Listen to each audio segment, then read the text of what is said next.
გამარჯობა, ეს არის ახალი ამბები 4-ზე, სოელისაშვილი ვარ თქვენთვის მუშაობას პოსტების საინფორმაციო სამსახური აგრძელებს.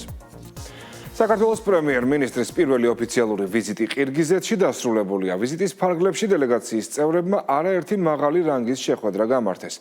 გაფორმდა ერთობლივი მემორანდუმები 10 წლიანი პაუზის შემდეგ კი ქვეყნებს შორის მთავრობათა შორისი ეკონომიკური კომისიის სხდომა გაიმართა. ვიზიტის ფარგლებში არაერთხელ გამოითქვა მზაობა ორ ქვეყანას შორის ურთიერთობები არა მხოლოდ სავაჭრო-ეკონომიკური, არამედ სხვადასხვა სექტორული მიმართულებებითაც გაძლიერდეს. ოფიციალური ვიზიტი მედიასთან უკვე შეაჯამეს პრემიერ-მინისტრმა და დელეგაციის წევრებმა. ირაკლი კობახიძემ აღნიშნა, რომ საქართველოს ცენტრალური აზიის 5-ვე ქვეყანას საბოლოოდ ჩავ ზღვასთან და დასავლურ სივრცესთან აკავშირებს. აქედან გამომდინარე, ყირგიზეთისთვის საქართველოსთან თანამშრომლობა ეკონომიკური და სავაჭრო კუთხით მნიშვნელოვანია. მთავრობის მეთაურმა მასპინძელი ქვეყნის პრეზიდენტი ქვეყანაშიც მოიწვია. უმაღლეს დონეზე ვიზიტები ჩვენს ქვეყნებს შორის არასოდეს განხორციელებულა მიუხედავად იმისა, რომ არსებობს მჭიდრო ისტორიული კავშირი ჩვენს ხალხებსა და ჩვენს ქვეყნებს შორის. მოხარნილი ვართ, რომ ახლა შედგა ეს ვიზიტი, ჩვენ ასევე ყირგიზეთის პრეზიდენტი მოვიწვიეთ საქართველოში. ჩვენ გვაქვს ძალიან დიდი ინტერესი, რომ გავაღრმავოთ როგორც პოლიტიკური, ისე ეკონომიკური კავშირები სხვა მიმართულებით თანამშრომლობა ყირგიზეთის რესპუბლიკასთან. ყირგიზეთის რაბი ტემპით ვითარდება ეკონომიკური კუთხით ბოლო წლების განმავლობაში, ასევე ყირგიზეთის მაქსიმალურად ცდილობს მაქსიმალურად გააძლიეროს საკუთარი ფუნქცია დაკავშირებადობის კუთხით და ეს ქმნის რა თქმა უნდა ახალ შესაძლებლობებს ჩვენთვის, ჩვენი ორმხრივი თანამშრომლობისთვის და ვეცდებით მაქსიმალურად ავითვისოთ ეს პოტენციალი. ბუნებრივია ყირგიზეთისთვის ისევე როგორც ცენტრალური აზიის ყველა ქვეყნისთვის არის მნიშვნელოვანი საქართველოსთან ეკონომიკური სავაჭრო თანამშრომლობა, დაკავშირებადობის კუთხით კავშირების გაძლიერება და რა თქმა უნდა ამას აქვს მარტივი მიზეზი არის ის, რომ საქართველო აკავშირებს ცენტრალური აზიის 5-ვე ქვეყანას საბოლოოდ შავ ზღვასთან და დასავლურ სივრცესთან. აქედან გამომდინარე, ყირგიზეთისთვის არის მნიშვნელოვანი ბუნებრივია ჩვენთან თანამშრომლობა ეკონომიკური კუთხით, სავაჭრო კუთხით და ანალოგურად ჩვენთვისაც რა თქმა უნდა მნიშვნელოვანია ამ თანამშრომლობის გაღრმავება. ჩვენ ვიზიტის ფარგლებში გქონდა შეხვედრები კოლეგებთან, შევხვდით ჩემს კოლეგას, ვისაუბრეთ ორმხრივი ურთიერთობების დინამიკაზე, შესაძლებლობებზე, რაც არსებობს თანამშრომლობის სხვადასხვა მიმართულებით. გაფორმდა რამდენიმე შეთანხმება, რაც ასევე ეხება სხვადასხვა მიმართულებით ქვეყნებს შორის თანამშრომლობას, ასევე პროგრამა, რომელიც მომდევნო წლების განმავლობაში განსაზღვრავს ჩვენს ქვეყნებს შორის თანამშრომლობას. მზარდია ვაჭრობა ზოგადად ჩვენსა და ყირგიზეთს შორის, თუმცა ვფიქრობთ, რომ ძალიან დიდი პოტენციალი არსებობს განსაკუთრებით საქართველოში წარმოებული პროდუქციის ექსპორტთან დაკავშირებით. ამავდროულად ბევრი ვისაუბრეთ იმ შესაძლებლობებზე, რომელიც ჩვენ გვაქვს უშუალოდ შუადერეფნის კონტექსტში და აქ რა თქმა უნდა ძალიან მნიშვნელოვანია ის სტრატეგია, რასაც საქართველოს მთავრობა ახორციელებს. დიდ რესურსს ვდებთ იმისთვის, რომ საქართველოს ტურისტნაკადის გამტარუნარიანობა წლიდან წლამდე იზრდებოდეს. ამისთვის ჩვენ საქართველოს რკინიგზის მოდერნიზაციის ძალიან დიდი გეგმა გვაქვს. ასევე ძალიან მნიშვნელოვანი ინიციატივაა ის, რაც აქვს ყირგიზეთს, ჩინეთსა და უზბეკეთს, რომლითაც მოხდება სარკინიგზო ხაზით დაკავშირება ამ სამი ქვეყნის. ეს პირდაპირ პროპორციულად დადებითად აისახება ჩვენ ქვეყანაზე. რამდენიმე მემორანდუმს მოეწერა ხელი, მათ შორის იუსტიციის სფეროში თანამშრომლობის ფარგლებში გამოიკვეთა რამდენიმე მიმართულება, სადაც ჩვენ აქტიურად ვითანამშრომლებთ ყირგიზეთის რესპუბლიკის იუსტიციის სამინისტროსთან. მე მქონდა ორმხრივი შეხვედრა ჩემს ყირგიზ კოლეგასთან. ჩვენ შევთანხმდით იმაზე, რომ შეიქმნება სამუშაო ჯგუფები იმისათვის, რომ ჩვენ ერთმანეთს გაუზიაროთ ის გამოცდილება, რაც გვაქვს დაგროვილი საჯარო სერვისების სფეროში. შესაძლებლობა გქონდა, რომ გაგვეფორმებინა მემორანდუმები როგორც ვეტერინარიის კუთხით, ასევე ბირთვული რადიაციული ნარჩენების მართვის კუთხით. ამ მიმართ ეს არის ერთ-ერთი მნიშვნელოვანი მიმართულებები, სადაც შესაძლებლობა არის, რომ კიდევ უფრო მეტად აქტიურად დავიწყოთ თანამშრომლობა, აგრეთვე მზადდება სხვადასხვა მიმართულებებით კიდევ უფრო სიღრმისეული მუშაობა და შესაძლებლობა უფრო სწორედ იმისი, რომ სხვა მიმართულებებშიც გქონდეს შესაბამისი თანამშრომლობა. ყირგიზეთში საქართველოს პრემიერ-მინისტრის ოფიციალური ვიზიტის ფარგლებში ორ ქვეყანას შორის სხვადასხვა სფეროში თანამშრომლობის მემორანდუმები გაფორმდა. მთავრობის მეთაურმა და ყირგიზეთის პრეზიდენტმა ხელი ერთობლივ დოკუმენტს მოაწერეს, რომლითაც მხარეები სხვადასხვა სფეროში ორმხრივი ურთიერთობების კიდევ უფრო განვითარებისთვის მზადყოფნას ადასტურებენ. ხელმოწერის ცერემონიის შემდეგ ორი ქვეყნის ლიდერებმა ერთობლივი განცხადებები გააკეთეს. ორივე მხარემ ხაზი 24 წლიანი მეგობრობის ისტორიაში ყირგიზეთში პირველი ოფიციალური ვიზიტის მნიშვნელობას გაუსვა. მოსვა. ირაკლი კობახიძემ იმედი გამოთქვა, რომ ვიზიტი ორ ქვეყანას შორის ურთიერთობების გაძლიერებას ახალ სტიმულს მისცემს. თავის მხრივ ყირგიზეთის პრეზიდენტმა აღნიშნა, რომ დღევანდელი შეხვედრა ხელს პოლიტიკურ-ეკონომიკური კავშირების შემდგომ გაღრმავებას შეუწყობს. საქართველოს პრემიერ-მინისტრის დახვედრის ოფიციალური ცერემონია ყირგიზეთის პრეზიდენტის სასახლეში გაიმართა, რის შემდეგაც ირაკლი კობახიძე ყირგიზეთის პრეზიდენტს შეხვდა. გაფართოებული ფორმატის შეხვედრაზე სხვადასხვა სფეროში თანამშრომლობის გაღრმავების კუთხით არსებული პოტენციალიც განიხილეს.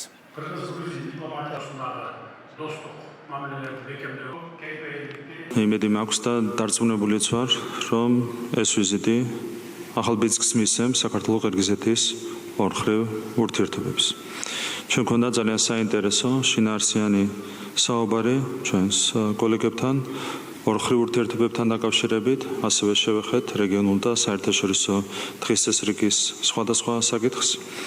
ასევე აღსანიშნავია, რომ ხელი მოეწერა ჩემი და ყირგიზეთის პრეზიდენტის ერთობლივ განცხადებას ორმხრივ დოკუმენტებს, რომლებიც მჭიდრო თანამშრომლობისთვის ხელსაყრელ პირობებს შექმნის სამავლოდ. არსებული პოლიტიკური და ეკონომიკური ურთიერთობების გათვალისწინებით საქართველოს ყირგიზეთს განიხილავს არა მხოლოდ როგორც მნიშვნელოვან და საიმედო პარტნიორს, არამედ როგორც მეგობარ სახელმწიფოს და როგორც უკვე აღნიშნე, ამას აქვს ძალიან პარი საფუძველი ისტორიული მეგობრობის სახით, რომელიც არის ჩამოყალიბებული ჩვენს ხალხებს და ჩვენს ქვეყნებს შორის. გაფართოებული ფორმატის ფარგლებში ჩვენ განვიხილეთ საქართველოს-ყირგიზეთის თანამშრომლობის ფართო სპექტრი, ასევე როგორც უკვე აღნიშნე, რეგიონული და გლობალური მნიშვნელობის საკითხები. ორმხრივი ურთიერთობების დღის წესრიგში არსებული საკითხების განხილვისას განსაკუთრებული ყურადღება გავამახვილეთ ორმხრივ საუჯრო ეკონომიკურ თანამშრომლობაზე, მისი შემდგომი განვითარების მნიშვნელობაზე. აღინიშნა, რომ ამ თანამშრომლობის განვითარებას აქვს ძალიან დიდი პოტენციალი. მოხარულები ვართ, რომ ვიზიტის პარალელურად ბიშკეკში გაიმართა საქართველოს-ყირგიზეთის მთავრობათა შორის ეკონომიკური თანამშრომლობის კომისიის მეორე სხდომა. ეს იყო ძალიან დროული სხდომა, რადგან ორივე მხარეს მიეცა შესაძლებლობა დეტალურად განეხილა ორ ქვეყანას შორის საუჯრო ეკონომიკური ურთიერთქმედების გაზრდის შესაძლებლობები. საქართველოს ყირგიზეთის რესპუბლიკის მნიშვნელოვანი პარტნიორია. ჩვენი ურთიერთობები კი ეფუძნება ურთიერთნდობას, პატივისცემასა და ხანგრძლივ თანამშრომლობას. საქართველოს ყირგიზეთის დიპლომატიური ურთიერთობების 34 წლიან ისტორიაში ეს ჩვენი ქართველი მეგობრების პირველი ოფიციალური ვიზიტია ასეთ მაღალ დონეზე. დღევანდელი მოლაპარაკებები ღია მეგობრულ და კონსტრუქციულ ატმოსფეროში წარიმართა. ამომწურავად განვიხილეთ ორმხრივი დღის წესრიგის უმნიშვნელოვანესი საკითხები, როგორიცაა პოლიტიკური დიალოგი, სავაჭრო ეკონომიკური ურთიერთობები, საინვესტიციო და დარგობრივი თანამშრომლობა, ასევე კულტურული და ჰუმანიტარული კავშირების განვითარება. ორმხრივ ვაჭრობაში არსებული პოზიტიური დინამიკა ხელს შეუწყობს სავაჭრო ბრუნვის გაზრდას, ბიზნეს კონტაქტების გაფართოებას და ერთობლივი საინვესტიციო პროექტების განხორციელებას. განსაკუთრებული ყურადღება დაეთმო ჩინეთი, ყირგიზეთი, უზბეკეთის რკინიგზის დაკავშირებას საქართველოს სატრანსპორტო ინფრასტრუქტურასთან. ამ მიმართულებით თანამშრომლობა ორი ქვეყნის ურთიერთობებში ერთ-ერთ პრიორიტეტულ მიმართულებას წარმოადგენს. ჩვენ დაინტერესებული ვართ, რომ განათლების, მეცნიერების,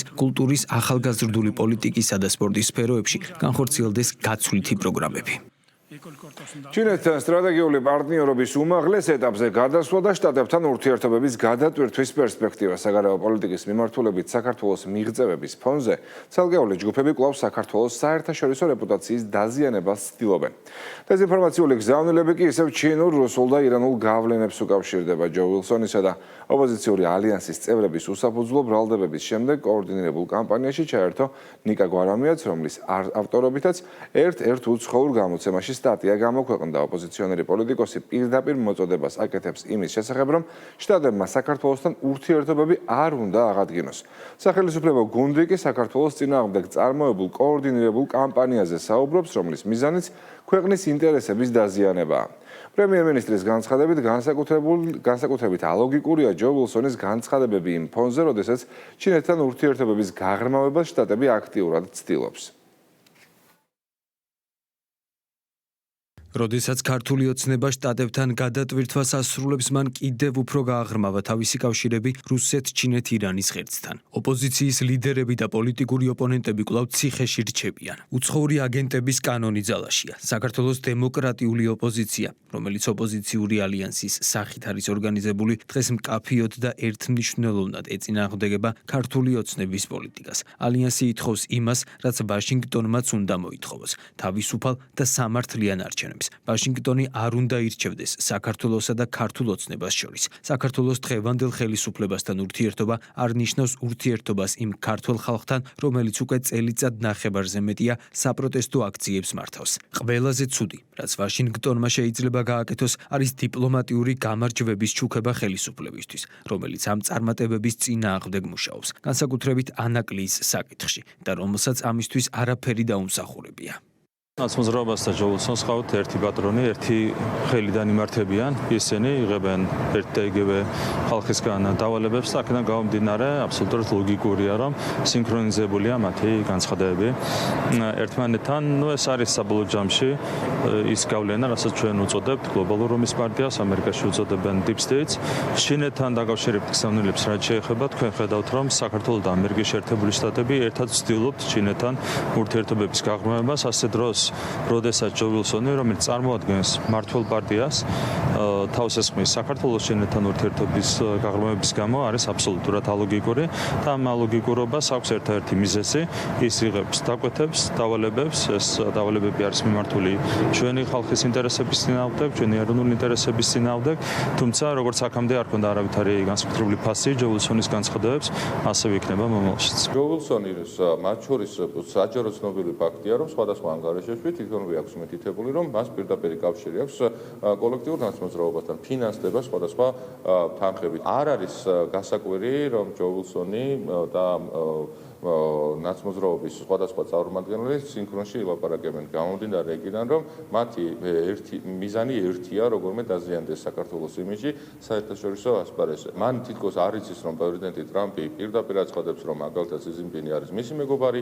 უმნიშვნელოვანესია ჩინეთთან ურთიერთობის, ეკონომიკური ურთიერთობების გაღრმავება.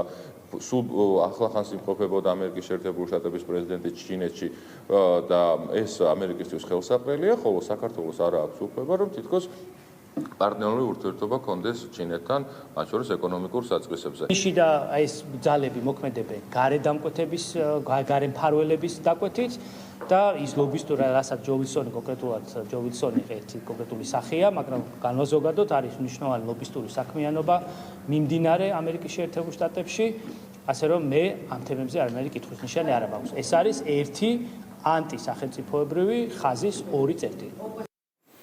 ვინ და რატომ ეწინააღმდეგება საქართველოს ჩინეთს შორის სტრატეგიულ პარტნიორობას საკითხთან დაკავშირებით ზაზა შათირიშვილი ვრცელ წერილს აქვეყნებს. ფილოსოფოსი საქართველოს საგარეო კურსთან დაკავშირებით ჯო ვილსონის და ოპოზიციის იდენტურ რიტორიკაზე წერს და აცხადებს, რომ შეტევის კამპანია მათი საერთო პატრონების მხრიდანაა კოორდინირებული. მიზანი კი საქართველოს დამოუკიდებლობისა და ეკონომიკური კეთილდღეობის ხარისხის ზრდისთვის ხელის შეშლაა. ფილოსოფოსის შეფასებითვე დასუსტებული ქვეყნის მართვა მარტივია. ზაზა შათირიშვილის აზრით, იმ შემთხვევაში თუ ოპოზიციის ლობისტი კონგრესმენის მიერ მომზადებული კანონპროექტი ძალაში შევა, ცხადი გახდება, რომ კონგრესი და შტატების მოქმედი ადმინისტრაცია Deep State-ის დავალებით უნისონში მოქმედებენ.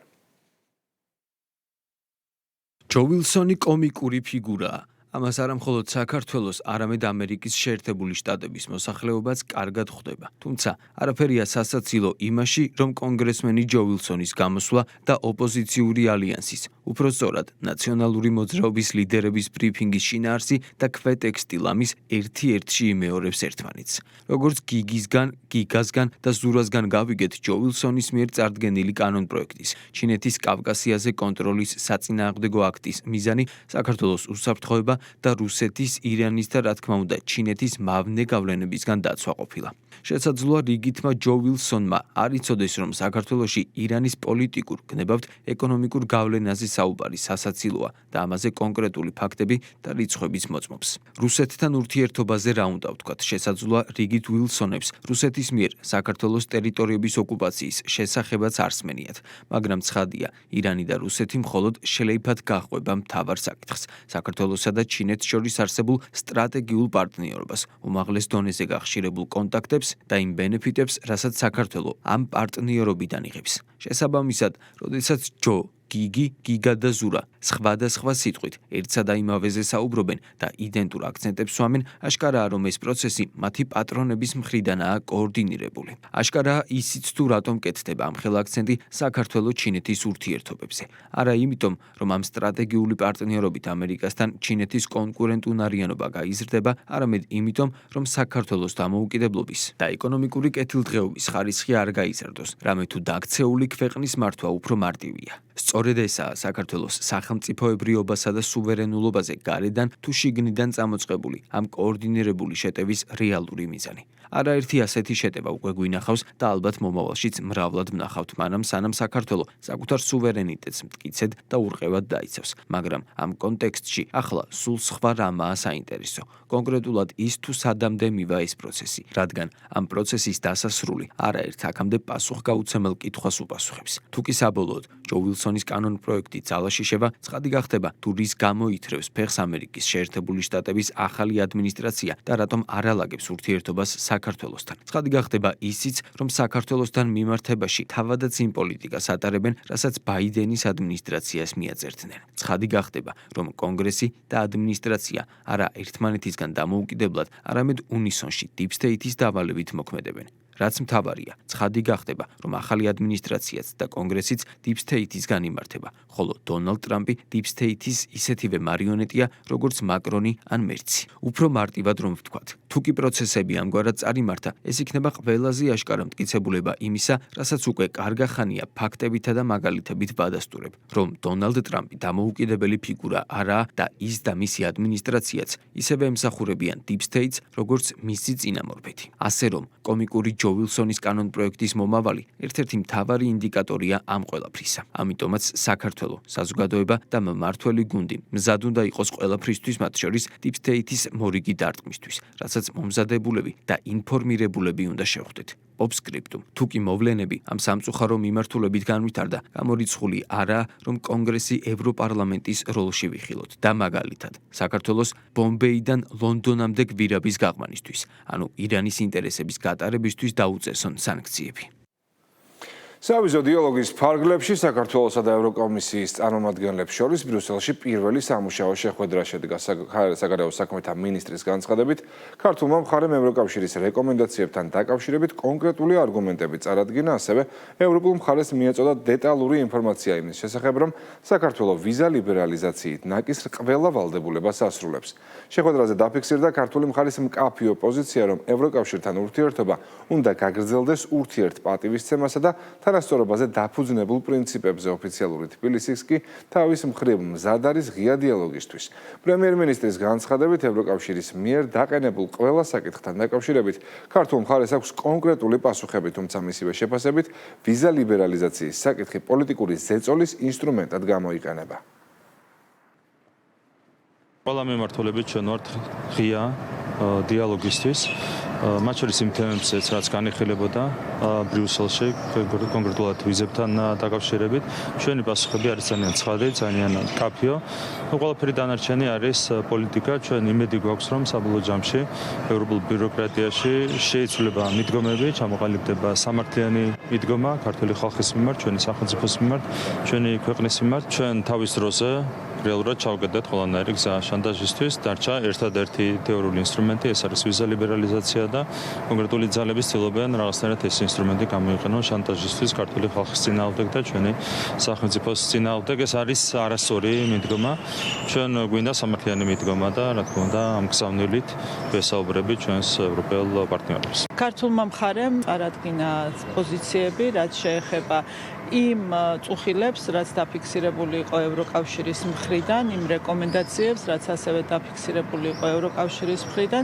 ეს იყო პირველი შეხვედრა სამუშაო დონეზე, რომლის ფარგლებშიც მოხდა პოზიციების გაცვლა და ჩვენი მხრიდან მთავარი მიზანი იყო, რომ ევროპულ მხარეს ამ დონეზე მიწოდებოდა ინფორმაცია და ქართული მხარის პოზიციები თითოეულ საკითხზე, რაც შეეხება სავიზო დიალოგს და ამ კონკრეტულ შემთხვევაში შეჩერების მექანიზმის ამოქმედებას.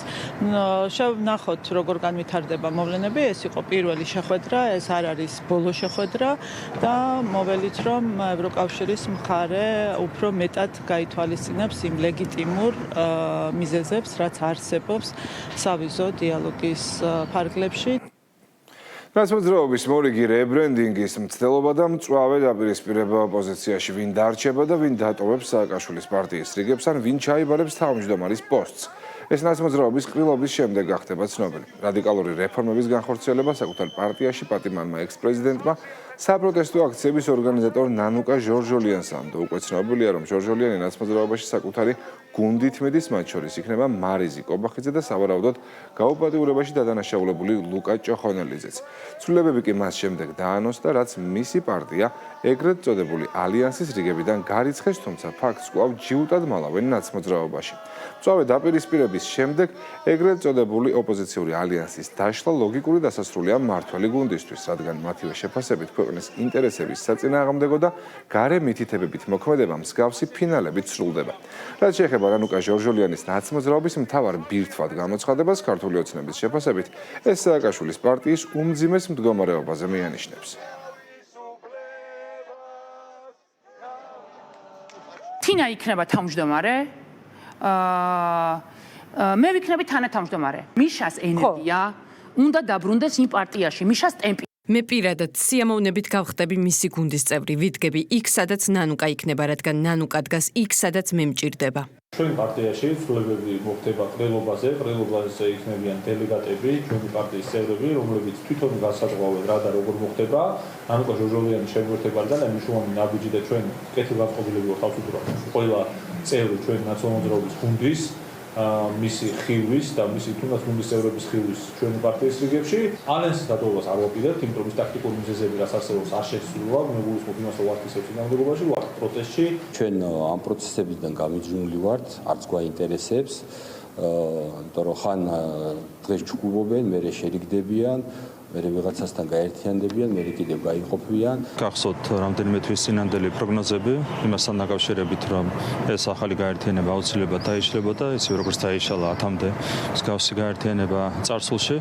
ამას აქვს ერთი მარტივი მიზეზი, მთლიანობაში ოპოზიცია არის სუსტი და სისუსტის პირობებში რთულია მათთვის ერთმანეთთან თანამშრომლობაც, ერთმანეთიც კი არ მოწონთ და როგორ უნდა მოაწონონ ქართულ ხალხს თავი. რაც შეეხება ნანუკა ჟორჟოლიანის წინ წამოწევას ამ პროცესში, ესეც მეტყველებს იმ უმძიმეს მდგომარეობაზე, რომელიც არის შექმნილი რადიკალურ ოპოზიციაში. წარმოვიდგინოთ რა ცუდ დღეშია კოლექტიური ნაცმოძრაობის უკან მდგომი ძალა, რომ ვერ ნახულობს საქართველოში საქართველოს გამყიდველებს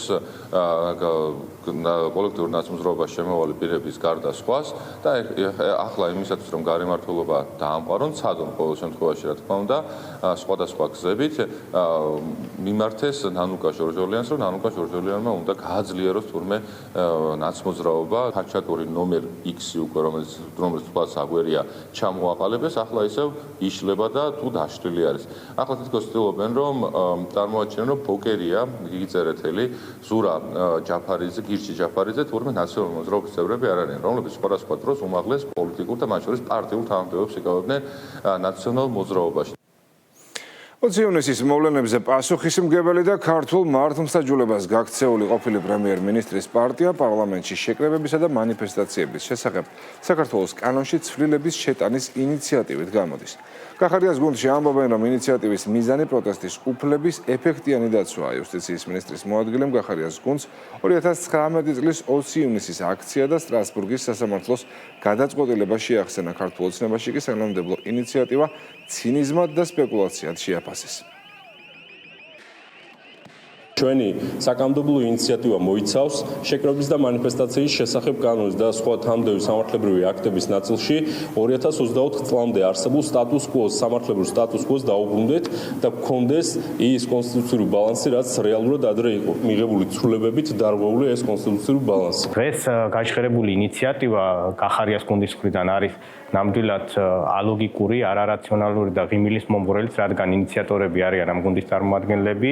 საზოგადოებისთვის ცნობილი არის, რომ 20 ივნისის საქმეზე სახელმწიფომ სტრასბურგის სასამართლოში დაადასტურა, რომ ნამდვილად ჰქონდა ადგილი პარლამენტზე შტურმს. ის კანონმდებლობა, რომელზეც უჩიჩებს კახარიას გუნდი, ამ შემთხვევაში არც ერთი მათგანი არ არის ან გასაჩივრებული ევროპულ სასამართლოში, ან ყოველ შემთხვევაში სახელმწიფომდე მოსული არ არის ეს საჩივრები. შესაბამისად, ამ ფონზე, როდესაც ევროპულ სასამართლოს მტკიცებულებებზე დაყრდნობით და ფაქტებზე და სამართალზე დაყრდნობით არ შეუფასებია, არის რა თქმა უნდა პოლიტიკური სპეკულაცია და მით უმეტეს იმ გუნდის მხრიდან, რომლის ხელმძღვანელის გამოიცობითაც 20 ივნისის საქმეზე სახელმწიფოს დაურგინდა, ასე ვთქვათ, მძიმე დარღვევა. არავითარი მორალური უფლება არ აქვს, რომ სიტყვა შეკრება, მანიფესტაცია ახსენონ, გამომდინარე სტრასბურგის სასამართლოს გადაწყვეტილებისა, სადაც პირდაპირ მითითებულია, რომ საქართველოს ყველაფერი უნდა გააკეთოს იმისათვის, რომ კახარიას შინაგან საქმეთა მინისტრობის დროს შეკრებისა და მანიფესტაციის უფლების დარღვევის ფაქტები 19 და 20 ივნისს გამოძიებულ იქნეს და გამოძიება ასეულობით საპროცედურული მოქმედებების ჩატარების შემდეგ გამოავლინა, რომ გიორგი კახარია არის ბრალდებული კონკრეტულ საქმეში და ახლა გიორგი კახარია აქცეულია საქართველოსთან და იგი გაურბის მართლმსაჯულებას. რაც შეეხება საქართველოში არსებულ კანონმდებლობას, საქართველოს პარლამენტის მიერ მიღებული შეკრებისა და მანიფესტაციების კანონში ცვლილებები და სამართალდარღვევათა კოდექსში შესაბამისი ჩასწორებები სრულ შესაბამისობაშია საქართველოს კონსტიტუციასთან, ამავდროულად სტრასბურგის სტანდარტებთან. ღიმილის მომგვრელია, რა თქმა უნდა, ადამიანები, რომლის ლიდერი აქ შენობის წინ თვალებს თხრიდა ახალგაზრდებს, დღეს აღმოჩნდა, ცდილობენ რაღაც უფლებების დაცვის წინახაზზე დადგნენ. ეს ღიმილის მომგვრელია, მეტი აქ სხვა არაფრის თქმა არ შემიძლია, მაგრამ ასეც რო გავანებოთ ყველაფერს თავი, დაინიცირონ, კი ბატონო, ნახოთ რას წარმოადგენენ. საბოლოო ჯამში ჩვენ ყოველთვის ვამბობთ ხოლმე. სამართლებრივი დისკუსიები, რა თქმა უნდა, არის ყოველთვის უფრო მნიშვნელოვანი და უფრო ღირებული. თუ რაიმე აქვს წარმოსადგენი, წარმოადგინონ. თუ რაიმე აქვს გასასაჩივრებელი რაღაც არ ეთანხმებიან, წაიღონ სასამართლოში. სტრასბურგის საერთაშორისო სასამართლო რო გედავება კახარიას, რომ რატო დაარბიე აქციაო, შენ როგორ უნდა საუბრობ და იმასთან დაკავშირებით, რომ აქ აქციებთან დაკავშირებული პროცესები იყო თუ არა უფლებების დარღვევით და ასე შემდგომ, მაშინ, როდესაც შინაგან საქმეთა მინისტრი იყავი და პოლიციელებს წვავდნენ და შენ ემხრობი იმ ადამიანებს, ვინც პოლიციელებს წვავდნენ. Starring Georgia's ისტორიაში ყველაზე მასშტაბურ მოვლენამდე 5 საათი რჩება. გრემის 24 ჯილდოს მფლობელი ასობით მილიონი გაყიდული ალბომის ავტორი და მეგავარსკვლავი Kanye West დღეს თბილისში კონცერტს გამართავს. წლის ყველაზე გრანდიოზული შოუსთვის ბორის პაიჭაძის ეროვნულ სტადიონზე ყველაფერი მზად არის. კარიმ სვენელისთვის უკვე გაიღო. მუსიკოსის სცენაზე გამოჩენამდე დინამო არენას მიმდებარე ტერიტორიაზე სხვადასხვა აქტივობებიც იმართება. თეკლა ბესტავაშვილი გვერდება უფრო მეტი დეტალით, თეკლა პირდაპირ ეთერში ხარ. რამდენიმე წუთი და სტადიონის ყველა შესასვლელი გაიღება, რაც იმას ნიშნავს, რომ გულშემატკივრები უკვე შიგნით სტადიონზე შეძლებენ საყვარელი არტისტისთვის დალუდებას. ცოტა დრო რჩება კონცერტის დაწყებამდე. ფანები აქ დილიდან არიან მოსულები დინამო არენას მიმდებარე ტერიტორიაზე, რათა საუკეთესო ადგილები დაიკავებინეთ. ატმოსფერო არის მრავალფეროვანი, აქ არიან ქართველი გულშემატკივრები, უცხოელი ფანები, რომლებიც საქართველოში სპეციალურად დღევანდელი შოუსთვის ჩამოვიდნენ. რაც უფრო ნაკლები დრო რჩება, ემოციები იმატებს. აქ არის მხიარულება, ყველაფერი მიანიშნებს იმაზე, რომ Starring Georgia's პარკლებში დაგეგმილი დღევანდელი შოუ ნამდვილად დაუვიწყარი და გრანდიოზული იქნება.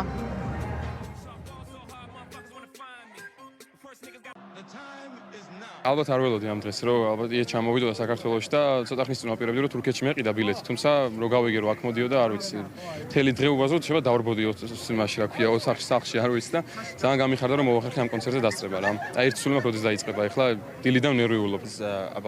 აქ დიდი ენერგიაა და ეს მართლაც კარგია, ძალიან მსიამოვნებს ახალი ხალხის ნახვა, ახალი გულშემატკივრების გაცნობა და ამ რეგიონის სხვა ადამიანებთან საუბარი. ეს ნამდვილად სახალისოა.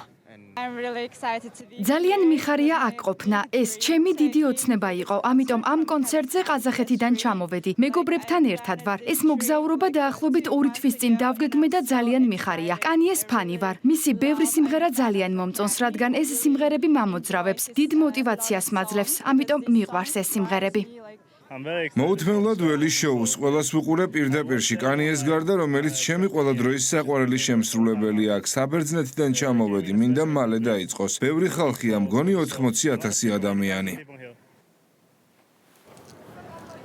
ემოციები უფრო და უფრო იმატებს, ზუსტად 5 საათი და დაიწყება შოუ, რომელსაც 70,000 გულშემატკივარი ელოდება. მადლობა თეკლას, თეკლა ბესტავაშვილი იყო. პარლამენტის თავმჯდომარე დეპუტატებთან ერთად საქართველოს გაქრისტიანებიდან 1700 წლის იუბილესთან დაკავშირებული ღონისძიებების ფარგლებში სამცხე ჯავახეთშია. შალვა ბაბუაშვილი ახალციხის ტაო კლარჯეთისა და ლაზეთის მიტროპოლიტ თეოდორესთან ერთად აწყურის ღვთისმშობლის სახელობის ტაძარში იმყოფებოდა, სადაც ბიძინა ივანიშვილის ოჯახის ძალისხმევით ტაძრის და აწყურის ციხის სრული რეაბილიტაცია მიმდინარეობს. რესტავრაციის დაწყების დროს ციხე და ტაძრის დიდი ნაწილი მთლიანად განადგურებული იყო და ისტორიული ციხის და ტაძრის აღდგენა თითქმის ნულიდან მოხდა. ფონდმა ქართულ სარესტავრაციო სამუშაოებისთვის თავდაპირველად 12.5 მილიონი ლარი გამოყო, თუმცა პროექტის ღირებულება გაიზარდა და დაახლოებით 16 მილიონ ლარს შეადგენს. ისტორიული ძეგლების აღდგენა რესტავრაციას ფონდი დაარსებიდან ახორციელებს, ცნობისთვის ქართულს მიერ 900-ზე მეტი კულტურული და ისტორიული ძეგლი და ეკლესიაა რესტავრირებული. აწყურის საუკუნეების განმავლობაში სამხრეთ საქართველოს ერთ-ერთი უნიშნელოვანესი სულიერების ცენტრი იყო. სწორედ აქედან იწყება საქართველოს 2000 წლოვანი ავტოკეფალური ეკლესიის ისტორია. აქ მისცა დასაბამი წმინდა ანდრია პირველწოდებულმა ქართულ ეკლესიას, რომელიც 2000 წლეულია ჩვენი იდენტობის საფუძველია. აქ ინახებოდა აწყურის ღვთისმშობლის სასწაულმოქმედი ხატი, რომელიც ქართველი ხალხის განსაკუთრებული თაყვანისცემის საგანს წარმოადგენდა და დღეს ხელოვნების მუზეუმშია დაცული. მეუფე თეოდორეს და ბიძინა ივანიშვილის ოჯახის ღვაწლით საქართველო იბრუნებს აწყურის ღვთისმშობლის ტაძარს და აწყურის დიდებულ ციხეს იმ სახით, როგორითაც ისინი ჩვენს ქვეყანას საუკუნეები მოხვებოდნენ. განუსაზღვრელი შესაძლებლობები, ასე ქვია საქველმოქმედო ფონდ ქართულს მხარდაჭერით გადაღებულ ქართულ დოკუმენტურ ფილმს, რომლის ჩვენებაც გაეროს შეზღუდული შესაძლებლობის მქონე პირთა უფლებების კონვენციის მონაწილე ქვეყნების გენერალურ ასამბლეაზე გაიმართა. ღონისძიებას ფილმის რეჟისორ ბაჩო ოდიშარიასთან ერთად პარლამენტის ადამიანის უფლებათა დაცვის კომიტეტის თავმჯდომარე და საქართველოს პარალიმპიური კომიტეტის პრეზიდენტიც დაესწრნენ. ფილმის შექმნის შთაგონებად ქართველი პარასპორტსმენების ისტორიები იქცა. ნამუშევარი პარალიმპიური მოძრაობის ისტორიაზე, პარასპორტსმენების და შიშემო პირთა უფლებებზე, ასევე მათ ლოკალურ და საერთაშორისო წარმატებაზე, პირად ემოციებსა და განცდებზე მოგვითხრობს. ფილმის პრემიერა მალე საქართველოშიც შედგება.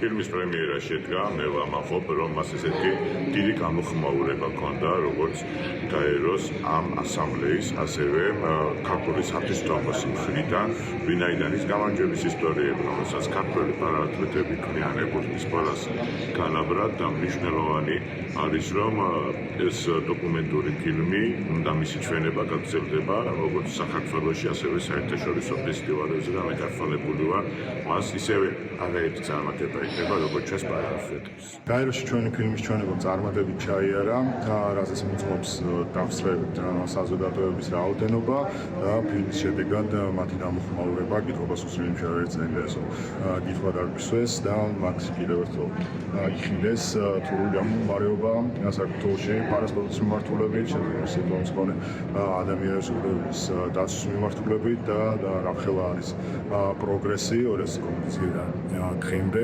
ვითარდება და განაგრძობს უცხო დღეებში განხარებას. სპორტის მინისტრი ქართველ მოცურავესა და მწვრთნელს თამარ გვიმრაძეს შეხვდა, რომელიც უკვე 4 წელია შეზღუდული შესაძლებლობის მქონე პირებს ავარჯიშებს. შალვა გოგოლაძემ მას გაწეული შრომისთვის მადლობა გადაუხადა და მომავალშიც მხარდაჭერა აღუთქვა. გვიმრაძე ათობით საერთაშორისო ტურნირის პრიზიორი და ცურვაში მრავალგზის ჩემპიონია. მისი სპორტული კარიერა 201 მედალს ითვლის.